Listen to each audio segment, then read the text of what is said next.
Hello, beekeepers. All right, the next little part of our series and why we do what we do. So, and I explained, you can go back if you purchase a nucleus colony, how I suggest you do it. Now I'm going to show you how we do it. Basically the same way, just a little different. So this is how we're going to get our nucleus colony. We're going to go out to our full-size hives. Um, we're going to dig in here, and we won't talk about how that. I'll just talk about what you have and what we're going to have. So we're going to grab a frame of emerging brood. That's the darkest brood in there, which you should have in your nucleus colony. This was a wax foundation. This is why I don't use wax foundations anymore. Um, Put that in there. Oh, another emerging brood. Right, we want it hatching. We don't want the young brood. Look, the queen's on here. Excellent. I don't know if you can see this place right here. That's where we put apple var strip or hop guard strip, and then the bees get rid of it. And I never see them fixing it, so we kind of don't use that anymore. Um, so now we only want 2 frames of brood. We want 2 frames of brood that is hatching out, is emerging. And then we want food, right? 2 frames of food, preferably nectar and pollen, but we'll settle for honey, nectar, and pollen. We're going to put them tight in our box, just like we talked about you. The only thing different is we're going to put 1 frame, and then we're going to come back here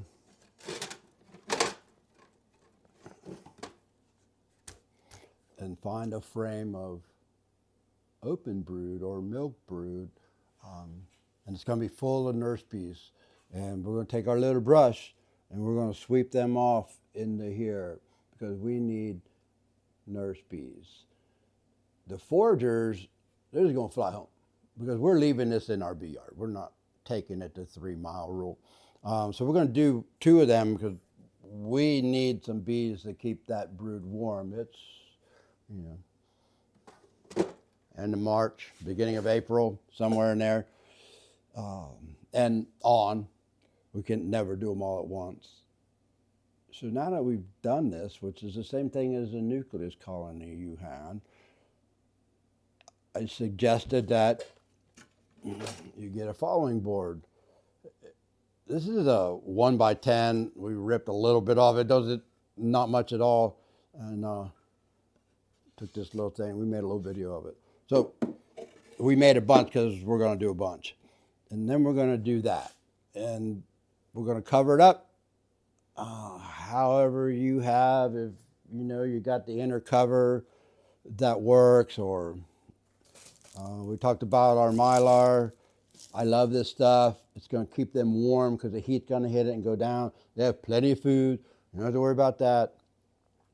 We're going to come back here in 6 days because, like I talked to previously, this now is queenless, and we're going to wait 6 days because at that point they can't make a queen any longer.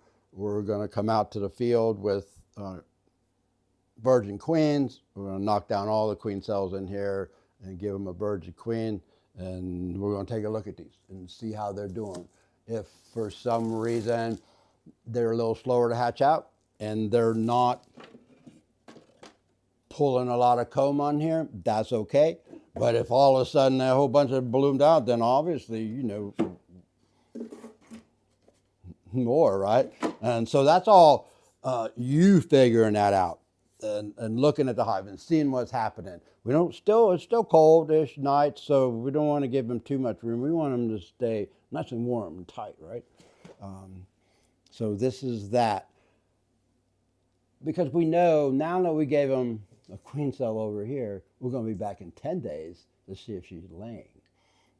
We don't like our hives to like a walk-away split.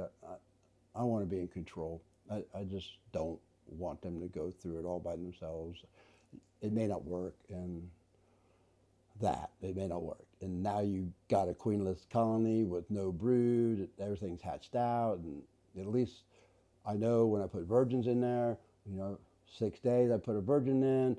10 days later, she should be laying. That's 16 days. A brood cycle is 21. I still have 5, sometimes 6 days of brood left. I can throw another virgin in there, and we've never had it not work, so I'm not worried about it. And they'll be off and running, ready for the nectar flow. They won't swarm on me because I took the swarm right out of them by taking a split, giving them a new queen. They already think they swarmed. They accept that virgin right away because they expected a virgin, right? So it works really well. We just quit putting laying queens in our hives. We just quit. This works too well. So now we're watching this happen. If we get to this point, and I showed you how to do it, go back and watch that. And I did that for you so you can inspect your colony and start to learn what you're looking at. We're not going to do that. Similar, but if we get this far out, we're going to do exactly what I told you to do. Once your hive's filled up, we're pulling these 2 frames out of here. We're going to get it back.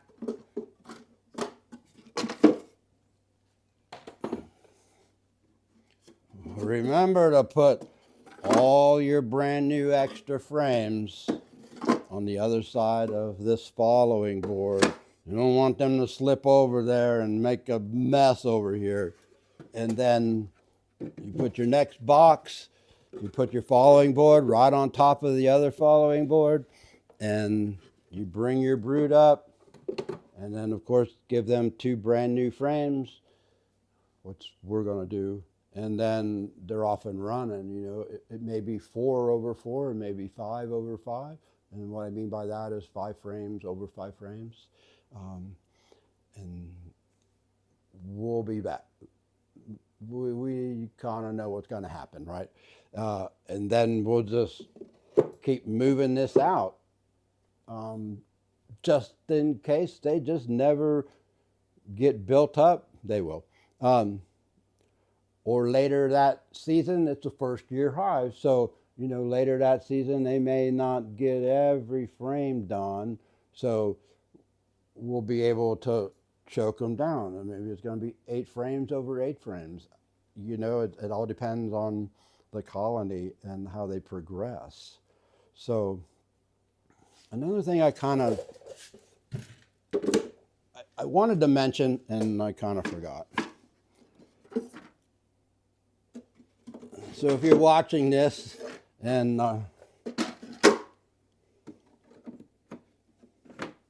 you go back, so you're going to have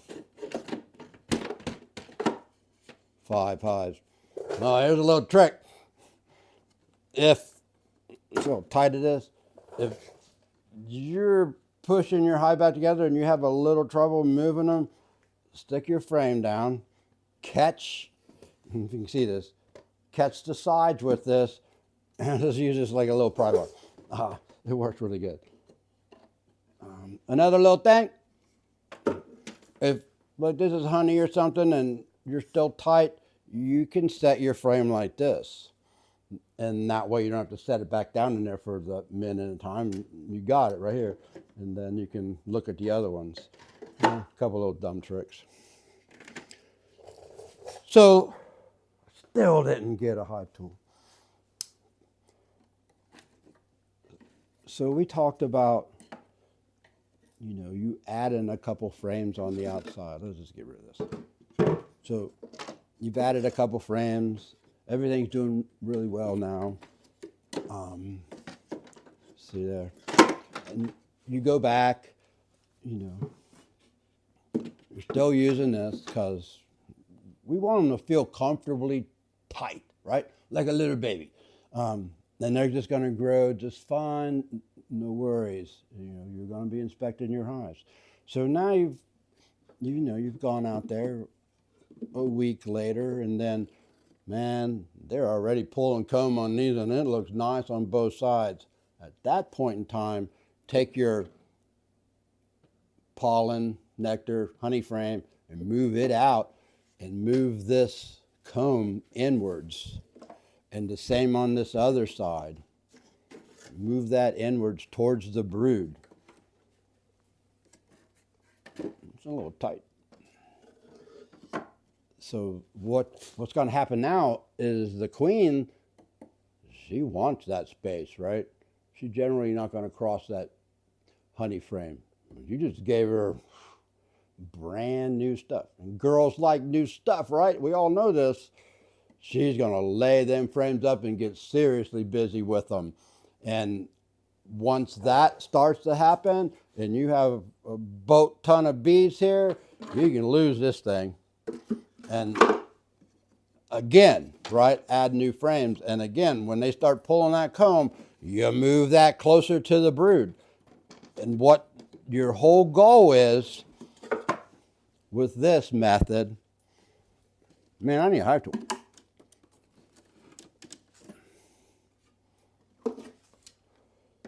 You keep moving that honey pollen outwards. As soon as they start pulling this comb and there's wax pulled on it, again, you're gonna look at these. She already have eggs all over this brand new one. So now you can take this brood frame and move it out and put this brood frame next to it. The same on this side. Move that brood frame out, put this brand new brood frame here. And then your ultimate goal here is to get pulled comb, push these old frames out, and get new frames in the middle. So that way you're going through winter with this year's frames, right? I hope that made sense. And now that you're here, you can put your next box on, pull some brood frames up. You want this box filled with bees before you start doing things like that. But I hope that made sense. And like I said, if you make 2 following boards, you can do the stack on top. It's thus, the thing at that point is, now you have to start inspecting 2 boxes. And it's probably easier for you to inspect 1 box and then get comfortable with that during that period of their growth. And then go to 2 boxes and you'll be more comfortable with the hive if this is your first hive. Hey man, I hope that made sense. So we'll get back, and I'm just going to keep making little videos for you until we really start doing our splits and start making queens, and then it'll get a little more advanced. Got any questions? Hey, throw them at me, man. I try to answer anybody's question. Appreciate you watching. Hope you learned something. I hope I'm teaching something. That's really what I want to do, is just teach everybody all that I've learned and know about these bees, and the bees teaching me. Just watch what they do. It's an amazing creature. Everywhere we put bees, the ecosystem just completely does a turnaround. It's pretty cool. Hey, keep smiling, man.